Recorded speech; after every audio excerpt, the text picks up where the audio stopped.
Okay, so I have 11, 3, number 1. So I've got a point particle, which is 3.12 times 10 to the negative 6 coulombs. Its distance is 0.123 meters. I did change the centimeters. Negative 1.48 times 10 to the negative 6 coulombs. Agreed on that? Okay. Formula is force of electricity is equal to KQQ over D squared, or it would be 9 times 10 to the 9th, 3.12 times 10 to the negative 6th, negative 1.48 times 10 to the negative 6th, all over the distance between them, which is 0.123 squared. Starting my calculator.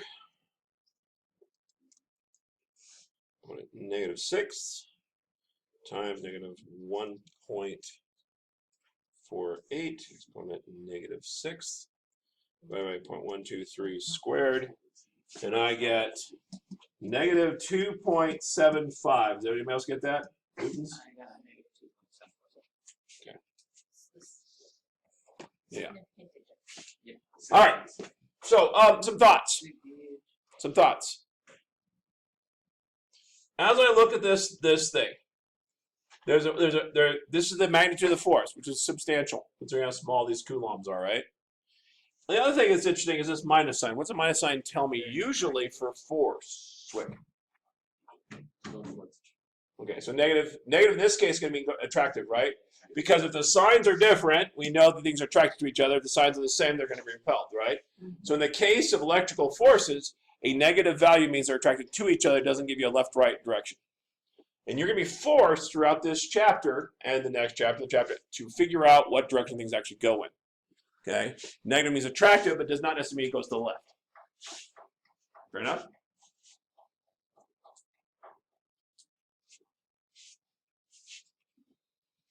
All right.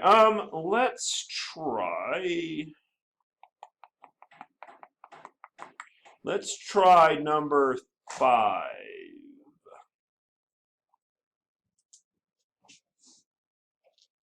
Let's try number 5. Number 5. Negative charge. Negative 6.0. Nope, that's not 5. 10 amps. 10 amps shows.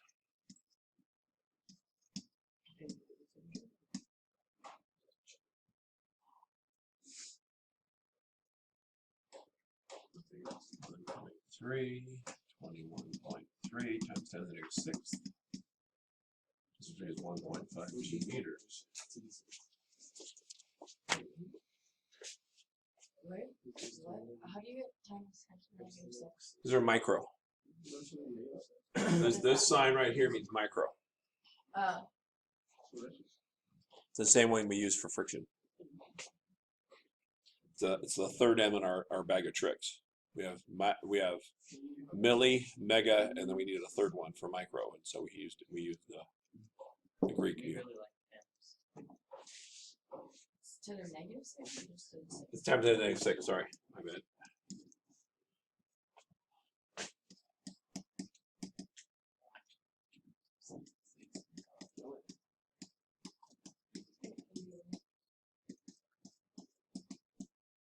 Weird sounding ambulance. It's like you're driving in a circle.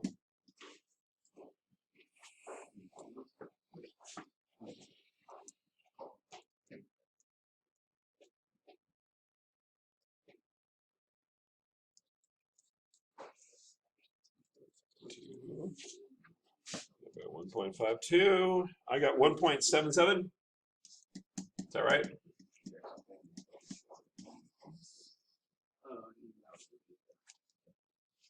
What did you get? Yeah, 1.77 is okay. Now we pushed upwards. Okay, try part B.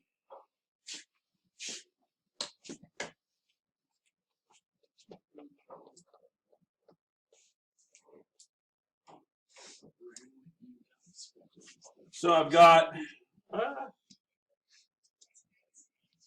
this one here, I got this one here, and I got a third one here. Now, they're all the same. It's all symmetric. So the force this one provides this way is 1.77. Force this one's going to provide this way is going to be also 1.77. Now the only trick I have is what is the angle? We figured out how to find the angle.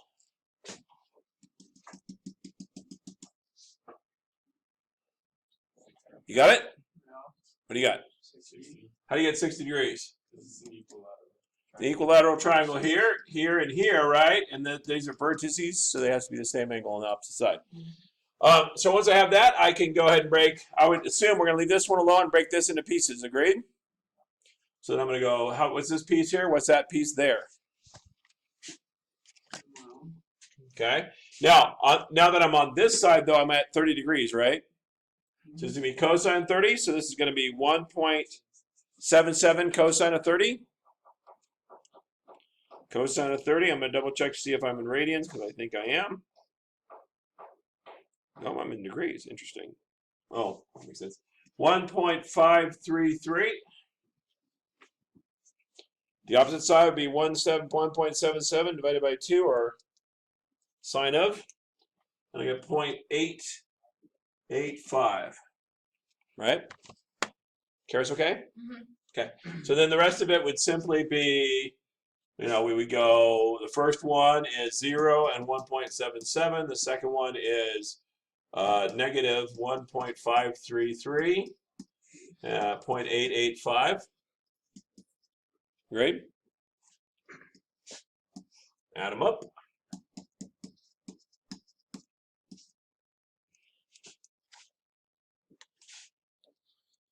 Plus 0.885. Whoops, 1 2 there. 5 delete. 2.655. Is that right? Okay. And then I'm going to go ahead and go this way 1.553. This way 2.655. And I can figure out my third piece. Got it? Oh, let's get an answer. Okay, so 2.655 divided by 1.553, arc 10, arc answer. I've got nearly 60 degrees. That makes sense? That makes no sense at all. Pull between the two, because if you have them between the two, that makes sense. 6 degrees-ish. And that would be 6 degrees from this direction here. How we describe that, I'm not sure. 30 degrees off of the. Oh, does it ask for, it doesn't ask for direction? Find the strength. Oh, I don't need direction. Let's do it. Pythagoras, 2.655 squared plus 1.553 squared. Square root. I got 3.08.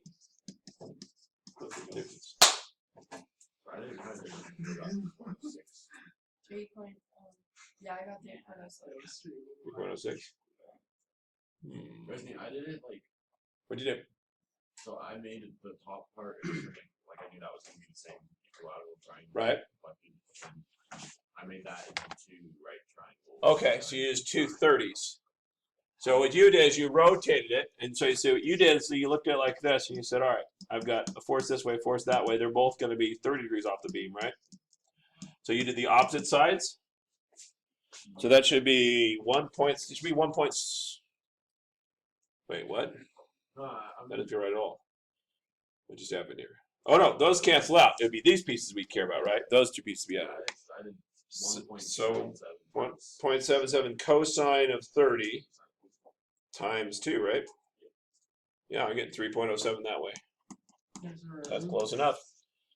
It's just rounding. Yes, sir. Okay, when we did it, we did that, but we drew a line from Q1 just straight down the middle of the triangle, and then we figured out that center line and then added them together. Oh. Yeah, I prefer the rotating it and using the angle, but yeah, you can look at that. That works. Choose your own reference frame. You can do it. Yeah. So is it good? All right. All right.